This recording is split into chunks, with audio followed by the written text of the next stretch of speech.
Hi, Ashley here and welcome to Funky Fresh Food.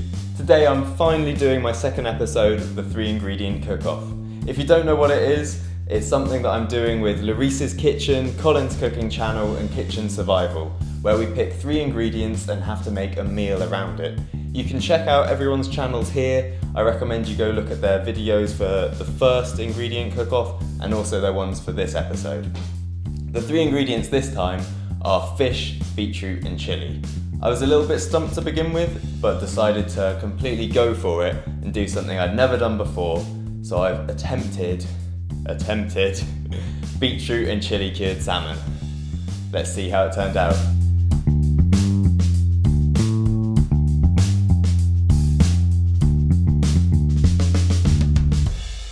So the first thing we have to do is grate our cooked beetroot. I did this in a food processor just so I don't end up with red hands, and so it's really speedy as well. Once we've done that, we're going to deseed a red chilli and add this to a bowl along with our salt and sugar.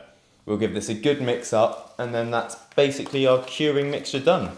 We're then going to grab a tray, line it with clingfilm and put 1/3 of our beetroot mixture on the bottom, the size of one of our salmon fillets.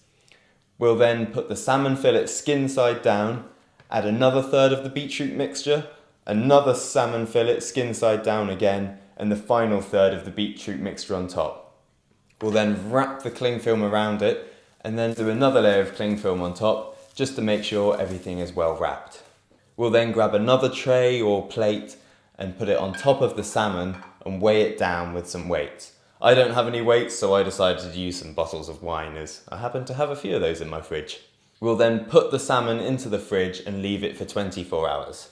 After that time's passed, we'll take it out of the fridge and drain away any of the liquid. We'll then flip the salmon, wrap it in cling film again if there's any bursts happening, and put it back in the fridge for another 24 hours.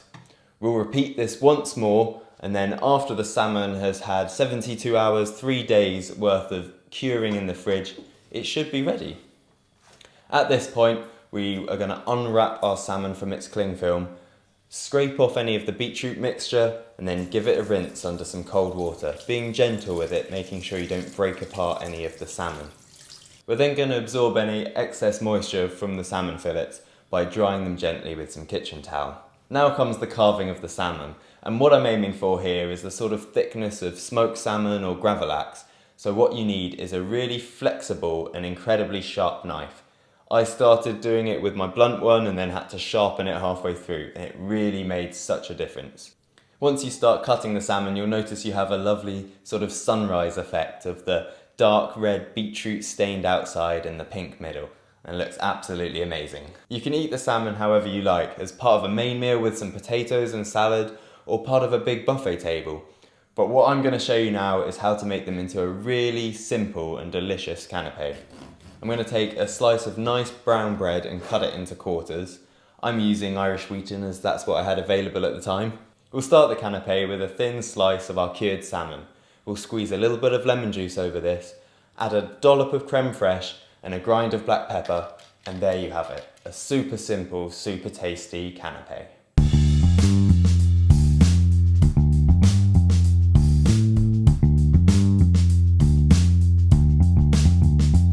So here we have our finished canapé with the lovely beetroot cured salmon on it. Just going to give it a taste.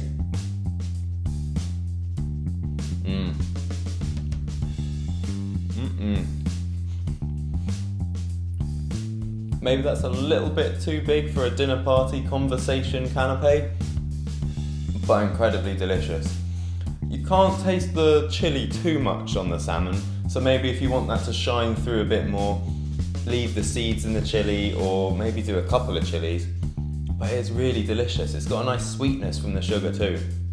And having it with the creme fraiche, black pepper and lemon and a nice bit of brown bread. Perfect. Yeah, I'll be making that again. And it's something really special as well. It's not something you do every day, so you can really impress your friends with it too. If you want to stay up to date with all my videos, then please subscribe. And if you particularly enjoyed today's, then give me a thumbs up. And please remember to check out Colin's cooking channel, Laurice's Kitchen and Kitchen Survival, as there's some really good YouTube chefs out there. See you next time, bye!